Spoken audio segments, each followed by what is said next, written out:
আসসালামু আলাইকুম রহমতুল্লাহি ওবরাকাতুহু। আলহামদুলিল্লাহ ওয়ালিহি ওয়াসসালাতু আলা নবিহি আম্মা বা'দ।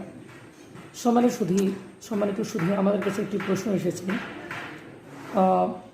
বর্তমান অনেক মুসলিম ভাইরা এবং বিভিন্ন দলের মুসলিম কর্মীরা তারা পূজা মণ্ডপকে পাহারা দিচ্ছে, অথচ সরকারের পক্ষ থেকে আনসার এবং পুলিশ নির্ধারিত আছে, তারপরেও পাহারা দিচ্ছে। সেক্ষেত্রে আপনার বক্তব্য কী?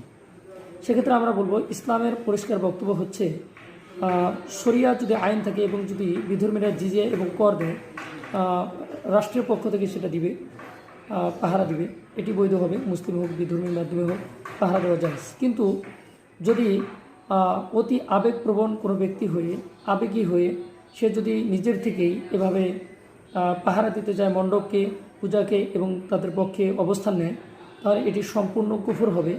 এবং টাকা পয়সার বিনিময়ে অনেকেই সেখানে বয়ানের চেষ্টা করে, বক্তব্যের চেষ্টা করে, সেটিও সম্পূর্ণরূপে কুফর হবে। এবং তাদের সঙ্গে আনন্দ নাচ গান এগুলো করে সম্পূর্ণরূপে কুফর হবে।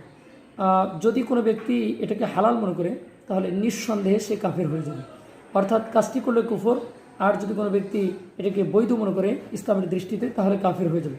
বলেছেন আল্লামা কাজী সানাউল্লাহ পানিপতি রাহমাহুল্লাহ তাআলা মালাবুদ্দা মিনহু কিতাবের মাঝে, এবং আরও বলেছেন তাফসিরে মাঝহারিতে, এবং আল্লামা মোল্লা আলী কারি রহমতুল্লাহি আলাই তার বিশ্ববিখ্যাত কিতাব মিসকাতুল মাসাবির শরা, মিরকাতুল মাফাতি নামক কিতাবে, আর অসংখ্য কিতাবের মধ্যে বিষয়টি স্পষ্টভাবে বর্ণিত আছে।